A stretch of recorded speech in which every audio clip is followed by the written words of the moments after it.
Hey Siri, everything you want to know about Apple. Hi everyone, this is Abin from Evika. അങ്ങനെ നമ്മുടെ iOS 16.1ന്റെ developer beta 1 ഇപ്പോൾ നമുക്ക് release ആയിട്ടുണ്ട്. ഈ ഒരു അപ്ഡേഷൻ വന്നിരിക്കുന്നത് ഏകദേശം 4.74 GB ഐഫോൺ 11ൽ. അത് പല ഡിവൈസിലും പല സൈസിലായിരിക്കും വരുന്നത്. ആ ഒരു കാര്യം നിങ്ങൾ എന്തായാലും ശ്രദ്ധിക്കുക. അതോടൊപ്പം തന്നെ ആപ്പിൾ watchOS 9 ബീറ്റ 1 റിലീസ് ചെയ്യുന്നുണ്ട്, tvOS 16.1 ബീറ്റ റിലീസ് ചെയ്യുന്നുണ്ട്. പിന്നെ ചെറിയൊരു കൺഫ്യൂസിംഗ് ആയിട്ട് നമുക്ക് വന്നിരിക്കുന്നത് ഇപ്പോൾ iPadOS 16.1 ബീറ്റ 2ഉം പിന്നെ iPadOS 16 ബീറ്റ 8ഉം റിലീസ് ആയിട്ടുണ്ട്. അപ്പോൾ ആ ഒരു കാര്യത്തിൽ നമുക്ക് ചെറിയൊരു കൺഫ്യൂഷൻ ഇപ്പോൾ ഫീൽ ചെയ്യുന്നുണ്ട്. അപ്പോൾ നമ്മുടെ iOS 16.1ൻ്റെ വിശേഷങ്ങൾ പറയുന്നത് തൊട്ട് മുമ്പായിട്ട് ഞാൻ നിങ്ങളെ എല്ലാവരെയും നമ്മുടെ സ്വന്തം ആപ്പിൾ ടെലിഗ്രാം കമ്മ്യൂണിറ്റിയിലേക്ക് ഇൻവൈറ്റ് ചെയ്യുകയാണ്. അപ്പോൾ അവിടെ ജോയിൻ ചെയ്യുകയാണെങ്കിൽ ആപ്പിൾ റിലേറ്റഡ് വരുന്ന ഓരോ ലീക്സും റൂമേഴ്സും അപ്ഡേറ്റ്സ് ന്യൂസും വാൾപേപ്പേഴ്സും നിങ്ങൾക്ക് ലഭിക്കുന്നതാണ്. അപ്പോൾ അവിടെ ജോയിൻ ചെയ്യാൻ ലിങ്ക് ഞാൻ നമ്മുടെ ഡിസ്ക്രിപ്ഷൻ ബോക്സിൽ കൊടുത്തേക്കാം, അല്ലെങ്കിൽ ഈ കാണുന്ന QR കോഡ് ജസ്റ്റ് ഒന്ന് സ്കാൻ ചെയ്താൽ മതി. ഇപ്പം തന്നെ ഒരു ആപ്പിൾ ടെലിഗ്രാം മെമ്പറായിട്ടും നിങ്ങൾക്ക് മാറാൻ പറ്റും. അപ്പോൾ നമുക്ക് ഈ ഒരു ബീറ്റയുടെ ബിൽ നമ്പറിൽ നിന്ന് നമുക്ക് സ്റ്റാർട്ട് ചെയ്യാം. അതിന് നമ്മൾ നേരെ സെറ്റിങ്സിലേക്ക് പോവുക, അവിടെ ജനറൽ എന്ന ഓപ്ഷൻ എടുക്കുക, അവിടെ എബൌട്ട് സെക്ഷനിൽ പോയിട്ട് നമ്മുടെ സോഫ്റ്റ് വേർഷൻ നമ്മളിപ്പോൾ ടാപ്പ് ചെയ്യുമ്പോൾ ഇപ്പോൾ നമുക്കിവിടെ കാണാൻ പറ്റും 20B5045D എന്ന്. അതായത് നമുക്കൊരു 4-5 അപ്ഡേഷൻസിൻ്റെ ആ ഒരു ബീറ്റ ഉണ്ടാവും നമുക്ക് ഈ പറയുന്ന iOS 16.1 ഒഫീഷ്യൽ റിലീസ് ആവാൻ വേണ്ടി. പിന്നീട് ഈ ഒരു പെർട്ടിക്കുലർ അപ്ഡേഷൻ നമുക്കൊരു പുതിയ മോഡേൺ ഫേംവെയറിൻ്റെ അപ്ഡേഷൻ വന്നിട്ടുണ്ട്. അതുകൊണ്ട് തന്നെ നമ്മുടെ ഈ പറയുന്ന ഡിവൈസുകൾക്ക് എന്തെങ്കിലും ടെക്നിക്കൽ ഇഷ്യൂസോ അല്ലെങ്കിൽ എന്തെങ്കിലും ടെക്നിക്കലായുള്ള എറേഴ്സ് ഉണ്ടെങ്കിൽ അത് മാക്സിമം കുറയാനുള്ള ചാൻസ് ഈ ഒരു അപ്ഡേഷൻ്റെ മോഡേൺ ഫേംവെയറിൽ വരാൻ ചാൻസ് ഉണ്ട്.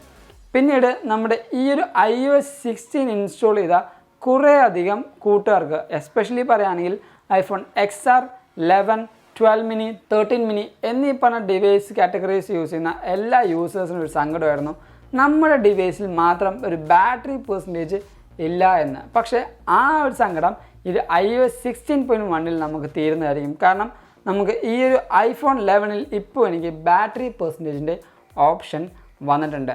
അപ്പോൾ നമുക്ക് ഈ പറയുന്ന ഐഫോൺ XR, 11, 12 mini, 13 mini എന്നീ പറഞ്ഞ 4 കാറ്റഗറി ഡിവൈസ് യൂസേഴ്സിനും ഇനി ഈ ഒരു iOS 16.1 നമുക്ക് ഇൻസ്റ്റാൾ ചെയ്യുമ്പോൾ ബാറ്ററി പെർസെൻറ്റേജ് ഓപ്ഷൻ എന്തായാലും വരുന്നതായിരിക്കും.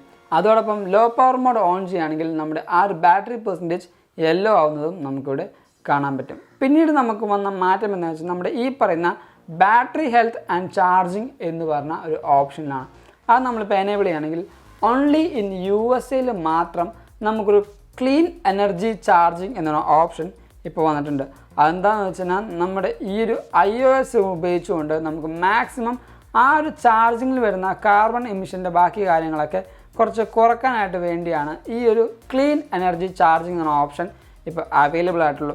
ആ ഒരു ഓപ്ഷൻ ഇപ്പോൾ നമുക്ക് അവൈലബിൾ ആയിരിക്കുന്നത് ഓൺലി ഇൻ US ആണ്. ആ ഒരു കാര്യം നിങ്ങൾ എന്തായാലും ശ്രദ്ധിക്കേണ്ടതാണ്. പിന്നീട് വന്ന മാറ്റം എവിടെ വെച്ചാൽ നമ്മുടെ ലോക്ക് സ്ക്രീനിലാണ്. ലോക്ക് സ്ക്രീനിൽ ഒരു അടിപൊളി മാറ്റം നമുക്കിപ്പോൾ വന്നിട്ടുണ്ട്. അതായത് നമ്മളിപ്പോൾ നമ്മുടെ ലോക്ക് സ്ക്രീൻ ടാപ്പ് ചെയ്ത് പിടിച്ചിട്ട് നമ്മളിപ്പോൾ കസ്റ്റമൈസ് എന്ന ഓപ്ഷൻ എനേബിൾ ചെയ്യുകയാണെങ്കിൽ നമുക്ക് നമ്മുടെ ലോക്ക് സ്ക്രീനും ഹോം സ്ക്രീനും ആ ഒറ്റ സ്ഥലത്ത് തന്നെ നമുക്ക് കസ്റ്റമൈസ് ചെയ്യാനുള്ള ആ ഒരു ഓപ്ഷൻ നമുക്ക് വന്നിട്ടുണ്ട്. അപ്പോൾ ഈ ഒരു ഓപ്ഷൻ ഉള്ളതുകൊണ്ട് തന്നെ നമുക്ക് പെട്ടെന്ന് തന്നെ നമ്മുടെ ലോക്ക് സ്ക്രീനും ഹോം സ്ക്രീനും എഡിറ്റ് ചെയ്യാനുള്ള ആ ഒരു ഓപ്ഷൻ ഇപ്പോൾ നമുക്ക് വന്നിട്ടുണ്ട്. പിന്നീട് നമ്മൾ നോക്കുന്നതാണ് നമ്മുടെ ഈ ഒരു iOS 16ൻ്റെ കീ നോട്ടിൽ നമുക്ക് ഈ ഒരു ലൈവ് ആക്ടിവിറ്റി എന്ന ഓപ്ഷൻ ആപ്പിൾ ഇൻട്രൊഡ്യൂസ് ചെയ്തായിരുന്നു. അതായത് നമ്മളിപ്പോൾ ഏതെങ്കിലും ഗെയിംസോ അല്ലെങ്കിൽ യൂബറൊക്കെ ബുക്ക് ചെയ്യുമ്പോൾ നമുക്ക് ഇവിടെയായിട്ട് ആ ഒരു കാറിൻ്റെ സ്റ്റാറ്റസ് അല്ലെങ്കിൽ ആ ഒരു ഗെയിമിൻ്റെ സ്റ്റാറ്റസ് നമുക്ക് ലൈവായിട്ട് കാണാൻ പറ്റായിരുന്നു. ആ ഒരു ഓപ്ഷൻ നമ്മുടെ iOS 16.1ൽ കുറച്ചും കൂടെ അവർ പുഷ് ചെയ്തിട്ടുണ്ട്.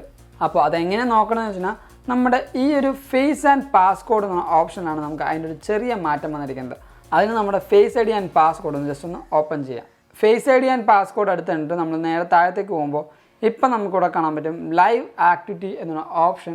ആ ഒരു ടോഗിള് ഇപ്പോൾ ഓൺ ആണ്. ആ ഒരു ഓപ്ഷൻ ഓൺ ആയതുകൊണ്ട് തന്നെ നമ്മുടെ ഈ പറഞ്ഞ ലോക്ക് സ്ക്രീനിൽ നമുക്ക് ലൈവ് ആക്ടിവിറ്റി കാണാൻ പറ്റും. ഇനി നിങ്ങളുടെ ഡിവൈസിൽ ലോക്ക് സ്ക്രീനിൽ ആ ലൈവ് ആക്ടിവിറ്റി കാണണ്ടെന്നാണെങ്കിൽ ഈ ഒരു ഓപ്ഷൻ ഡിസേബിൾ ചെയ്തിട്ടാൽ മതി. അപ്പോൾ നമ്മുടെ ഈ പറഞ്ഞ ലൈവ് ആക്ടിവിറ്റീസ് ഒന്നും നമുക്ക് വരില്ല. പക്ഷേ ഇവിടെ നമ്മൾ എടുത്ത് പറയേണ്ട കാര്യം എന്ന് പറഞ്ഞാൽ ഈ ഓരോ ആപ്ലിക്കേഷനും ആ ഒരു ഡെവലപ്പേഴ്സ് ഈ പറഞ്ഞ ലൈവ് ആക്ടിവിറ്റിയുടെ ഒരു UI അവരുടെ ആപ്ലിക്കേഷൻ അപ്ഡേറ്റിൽ കൊണ്ടുവന്നാൽ മാത്രമാണ് നമുക്ക് അതിൻ്റെ ഫുൾ പൊട്ടൻഷ്യൽ യൂസ് ചെയ്യാൻ പറ്റുള്ളൂ. അതായത് ഇപ്പോൾ ഏതെങ്കിലും ഒരു ആപ്ലിക്കേഷൻ സൊമാറ്റോ അല്ലെങ്കിൽ നമ്മൾ ഇന്ത്യയിൽ യൂസ് ചെയ്യുന്ന ഏത് ആപ്ലിക്കേഷൻ ആയിക്കോട്ടെ, ആ ഒരു ആപ്ലിക്കേഷനും അവരുടെ ഡെവലപ്പേഴ്സ് ഈ ഒരു ലൈവ് ആക്ടിവിറ്റി മോഡിന് പറ്റിയ ഒരു UIയോ ഒരു ഇൻ്റർഫേസോ ക്രിയേറ്റ് ചെയ്തിട്ട് ആ ഒരു ആപ്ലിക്കേഷൻ അപ്ഡേറ്റിലൂടെ നമുക്ക് തന്നാൽ മാത്രമാണ് നമുക്ക് ഈ പറഞ്ഞ ലൈവ് ആക്ടിവിറ്റി കുറച്ചും കൂടെ ബെറ്റർ ആയിട്ട് നമുക്ക് യൂസ് ചെയ്യാൻ പറ്റുള്ളൂ.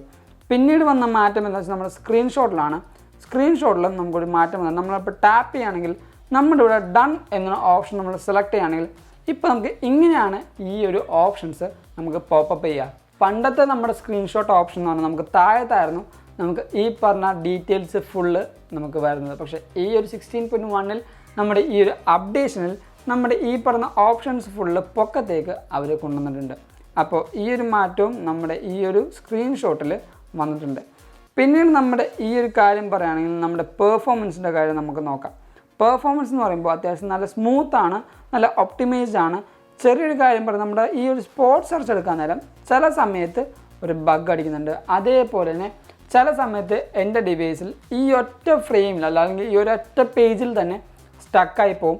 എനിക്ക് ഈ ഒരു മൾട്ടിപ്പിൾ പേജിലേക്ക് അല്ലെങ്കിൽ എൻ്റെ സെക്കൻഡ് പേജ് തേർഡ് പേജിലേക്കൊന്നും എനിക്ക് പോകാൻ പറ്റില്ല. ചില സമയത്ത് ഈ ഒറ്റ പേജിലായിട്ട് എൻ്റെ ഈ ഫോൺ ലോക്കായി പോകും. പിന്നെ ഞാൻ എൻ്റെ ഡിവൈസ് റീസ്റ്റാർട്ട് ചെയ്താൽ മാത്രമാണ് എനിക്ക് ഈ ഒരു പേജസിലേക്കൊക്കെ ആക്സസ് ചെയ്യാൻ പറ്റുള്ളൂ. അങ്ങനത്തെ ഒരു ബഗ് ഇപ്പോൾ ഈ ഒരു ബേറ്റയിൽ എനിക്ക് വന്നിട്ടുണ്ട്. പക്ഷേ പെർഫോമൻസിൻ്റെ കാര്യം പറയുമ്പോൾ നമ്മുടെ Geekbench റിസൾട്ട് നോക്കാം. Geekbench റിസൾട്ട് എന്ന് പറയുമ്പോൾ നമ്മുടെ സിംഗിൾ കോറിൽ വരുന്നത് 1322-ഉം മൾട്ടി കോറിൽ വരുന്നത് 3092-ഉമാണ്. പിന്നീട് ഞാൻ പറഞ്ഞ പോലെ നമ്മുടെ ബാറ്ററിയിൽ നമുക്ക് ചേഞ്ച് വന്നിട്ടുണ്ട്. പക്ഷേ ബാറ്ററി ഹെൽത്തിൻ്റെ കാര്യം പറയാൻ നമുക്ക് ഈ ഒരു സമയം പോരാ. ഒരു 2, 3, 4 ദിവസം കഴിഞ്ഞ് ആ ഒരു അപ്ഡേഷൻ തറോലി യൂസ് ചെയ്താൽ മാത്രമാണ് നമുക്ക് ഈ പറയുന്ന ബാറ്ററി പെർസെൻറ്റേജിൻ്റെ കാര്യം നമുക്ക് ആക്ച്വലായിട്ട് മനസ്സിലാവുള്ളൂ. പിന്നീട് ഹീറ്റിൻ്റെ കാര്യം പറയുമ്പോൾ നമ്മുടെ ഈ ഒരു ഡിവൈസ് ഇത്രയും നേരം ഷൂട്ട് ചെയ്തിട്ട് പോലും എനിക്ക് വലിയൊരു വാംത്തോ കാര്യങ്ങളോ ഫീൽ ചെയ്യുന്നില്ല. അത്യാവശ്യം നല്ല തേർമൽ മാനേജ്മെൻറ്റ് ഈ ഒരു ഡിവൈസിൽ ഇപ്പോൾ വന്നിട്ടുണ്ട്. അപ്പോൾ ഇതൊക്കെയാണ് നമ്മുടെ ഈ പറയുന്ന iOS 16.1-ൻ്റെ പുതിയ വിശേഷങ്ങൾ എന്ന് പറയുന്നത്. അപ്പോൾ ഈ ഒരു വീഡിയോ നിങ്ങൾക്ക് എന്തായാലും ഇഷ്ടപ്പെട്ടു, അതേപോലെ ഹെൽപ്ഫുൾ ആണെന്ന് കരുതുന്നു. അതുകൊണ്ട് തന്നെ നമ്മുടെ ഈ ഒരു വീഡിയോ ഇപ്പോൾ തന്നെ ലൈക്ക് ചെയ്യുക, എല്ലാ കൂട്ടുകാർക്കും ഈ ഒരു വീഡിയോ ഷെയർ ചെയ്ത് കൊടുക്കുക. അതോടൊപ്പം നമ്മുടെ ചാനൽ ആദ്യമായി കാണുന്ന എല്ലാ കൂട്ടുകാരും ഇപ്പോൾ തന്നെ നമ്മുടെ ചാനൽ സബ്സ്ക്രൈബ് ചെയ്യുക, നമ്മളെ സപ്പോർട്ട് ചെയ്യുക. തൊട്ടപ്പുറത്തുള്ള ബെല്ലൈക്കൺ എനേബിൾ ചെയ്യുകയാണെങ്കിൽ നമ്മൾ റിലീസ് ചെയ്യുന്ന ഓരോ പുതിയ വീഡിയോസും നിങ്ങളുടെ ഡിവൈസിലേക്ക് ഒരു നോട്ടിഫിക്കേഷൻ ആയിട്ട് വരികയും നിങ്ങളത് മറന്നു പോകാതെ കാണുകയും ചെയ്യും. അതോടൊപ്പം തന്നെ ഞാൻ നിങ്ങളെ എല്ലാവരെയും പിന്നെ നമ്മുടെ ആപ്പിൾ ടെലിഗ്രാം കമ്മ്യൂണിറ്റിയിലേക്ക് ഇൻവൈറ്റ് ചെയ്യുകയാണ്.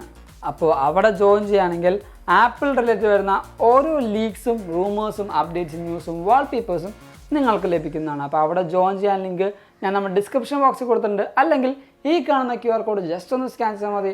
ഇപ്പം തന്നെ ഒരു ടെലിഗ്രാം ആപ്പിൾ മെമ്പറായിട്ടും നിങ്ങൾക്ക് മാറാൻ പറ്റും.